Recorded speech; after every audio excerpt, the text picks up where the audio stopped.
বন্ধুরা, আজকের এই ভিডিওটির মধ্যে আপনাদেরকে এমন সেরা 5টি কমিউটার বাইকের কথা বলবো যেগুলো আপনারা প্রত্যেকদিন ব্যবহারের জন্য বেস্ট হতে চলেছে এবং সবথেকে বেশি মাইলেজ এই বাইকগুলোর মধ্যে রয়েছে। তো আপনারা একটা বেশি মাইলেজওয়ালা বাইক যদি খুঁজেন তাহলে এই ভিডিওটা আপনাদের জন্য, কারণ এই 5টি বাইকের মধ্যে আপনারা একটা যে কোনো বাইক কিন্তু নিতে পারেন যদি আপনার মাইলেজ সহকারে একটা বাইক চান। তো চলুন কি কি সে বাইক আছে সেগুলো এই ভিডিওটার মধ্যে দেখে নেই। আর অবশ্যই ভিডিওটা ভালো লাগলে একটা লাইক করবেন, যারা নতুন বন্ধু হচ্ছেন সাবস্ক্রাইব করে পাশে বেল আইকনে কিন্তু প্রেস করে দিতে একেবারে ভুলবেন না। তো চলুন মেন ভিডিও টপিকে এবার চলে যায় এবং আমরা দেখে নেই 5টি বাইক কি কি রয়েছে। তো আমাদের এই লিস্টের মধ্যে নাম্বার 5-এ যে বাইকটা আমি রেখেছি সেটা হলো হোন্ডা কোম্পানি। হ্যাঁ, আপনারা নিতে পারেন হোন্ডা শাইন 125। এই বাইকটার মধ্যে ডিস্ট এবং ডাম দুটোই কিন্তু ভেরিয়েন্ট পেয়ে যাবেন এবং এই বাইকটা মোটামুটি আপনারা 1 লক্ষ টাকার মধ্যেও কিন্তু পেয়ে যাবেন।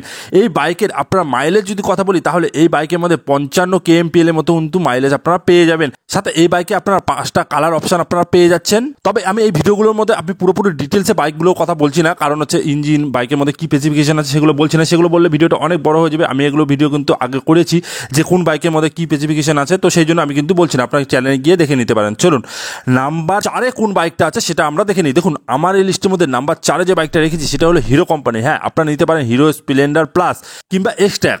এই বাইকের মধ্যেও আপনারা ডিস এবং ডাম ব্রেকের অপশন কিন্তু পেয়ে যাবেন। তো আপনাদের যেটা পছন্দ হয় আপনারা সেটা নিতে পারেন। আর এই বাইকের মাইলেজ যদি কথা বলি তাহলে এই বাইকের মধ্যে কিন্তু দারুণ মাইলেজ পাবে, 65 kmpl এর মতো কিন্তু মাইলেজ পেয়ে যাবেন। সাথে এই বাইকের মধ্যে কিন্তু 7টা কালার অপশন আপনারা পেয়ে যাচ্ছেন, আপনাদের যেটা ইচ্ছা আপনারা কিন্তু নিতে পারেন। এই বাইকটা মোটামুটি 1 লক্ষ টাকার নিচে কিন্তু চলে আসবে। তো আমাদের এই লিস্টের মধ্যে নাম্বার 3-এ যে বাইকটা রেখেছি সেটি হলো কি, এই লিস্টের মধ্যে নাম্বার 3-এ রেখেছি আমি টিভিএস কোম্পানি। হ্যাঁ, টিভিএস স্পোর্ট 110 সিসি যে বাইকটা আছে সেই বাইকটা আপনারা নিতে পারেন। এই বাইকের মাইলেজ কিন্তু দারুণ। এই বাইকে মোটামুটি আপনারা কিন্তু 80 kmpl এর মতো মাইলেজ পেয়ে যাবেন। সাথে এই বাইকের মধ্যেও কিন্তু আপনারা 7টি কালার অপশন পেয়ে যাচ্ছেন। তো এইগুলো বাইকের মধ্যে আপনারা একটা বাইক কিন্তু নিতেই পারেন। তো আপনাদের যদি লাগে যে প্রত্যেক দিন আপনারা চলাচ্ছেন, আপনাদের কোনো কাজের জন্য আপনাদের অনবরত বাইক নিয়ে যাতায়াত করতে হয়, তাহলে আপনারা এগুলো বাইকের মধ্যে একটা বাইক আপনারা নিতে পারেন। তো আপনাদের কিন্তু তেল অনেক কম খাবে। চলুন এবার আমরা দেখে নিই এই লিস্টের মধ্যে নাম্বার 2-এ কোন বাইকটা রয়েছে। তো এই লিস্টের মধ্যে নাম্বার 2-এ আমি রেখেছি সেটা হলো বাজাজ কোম্পানি। হ্যাঁ, আপনারা নিতে পারেন বাজাজ সিটি 110X। এই বাইকের মধ্যে আপনারা কিন্তু যে মাইলেজটা পাবেন সেটি মোটামুটি 70 kmpl এর মতো মাইলেজ পেয়ে যাবেন। সাথে এই বাইকের মধ্যে আপনারা 3টে কালার অপশন পেয়ে যাবেন। এর সাথে বাইকটার মধ্যে সিট অনেকটাই লম্বা। তো আপনারা যদি পিছনে কিছু নিয়ে যাওয়ার জন্য এরকম কোনো ব্যবসা করেন যে পিছনে আপনাদের কিছু নিয়ে যেতে হয় সবসময়, বা আপনাদের গ্রামের দিকে বাড়ি, তো আপনারা কিন্তু এই বাইকটা নিতে পারেন। খুব ভালো বাইক বাজাজ কোম্পানির। তো এই বাইকের দিকেও আপনারা কিন্তু যেতে পারেন।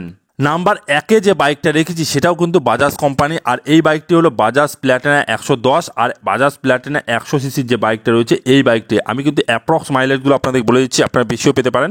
তো মোটামুটি এই বাইকের অ্যাপ্রক্স মাইলেজ যেটা দিবে সেটা হলো 70 kmpl এর মতো। আর এই বাইকটা কিন্তু দারুণ, অনেক দিন ধরে মার্কেটে রয়েছে। তো আপনারা এই 5টা বাইকের মধ্যে যে কোনো একটি বাইক কিন্তু আপনাদের জন্য নিতে পারেন। আপনাদের প্রতিদিন ব্যবহারের জন্য কমিউটার বাইক যদি খুঁজেন তো এগুলো বাইকের মধ্যে আপনারা একটা নিন, কারণ এই বাইকের মধ্যে কিন্তু আপনাদের মেনটেন্যান্স খরচা অনেক কম, আপনাদের হচ্ছে সার্ভিসিং চার্জও অনেক কম, মানে সার্ভিসিং খরচা কিন্তু অনেক কম রয়েছে। সাথে হচ্ছে আপনাদের মাইলেজ তো অনেক বেশি পাচ্ছেন। তাছাড়া কমিউটার বাইক রয়েছে, তো আপনাদের কিন্তু ফ্যামিলি নিয়ে ঘোরার জন্য কিন্তু বেস্ট হতে চলেছে। তো আমার একটা রিকমেন্ড, এই 2025 সালের মধ্যে আপনার বেস্ট মাইলেজ বাইক যদি খুঁজে থাকেন সবথেকে বেস্ট হতে চলেছে এই 5টা বাইকের মধ্যে একটি বাইক। তো আপনারা এই বাইকগুলো নেবেন। আর আপনাদের কোন বাইকটা এগুলোর মধ্যে পছন্দ আপনারা নিতে যাচ্ছেন তো অবশ্যই সেটাও কিন্তু কমেন্ট করে জানাতে ভুলবেন না। চলুন আজকে মতো এতটুকু, সবাই ভালো থাকবেন, সুস্থ থাকবেন। Thank you, take care, bye by.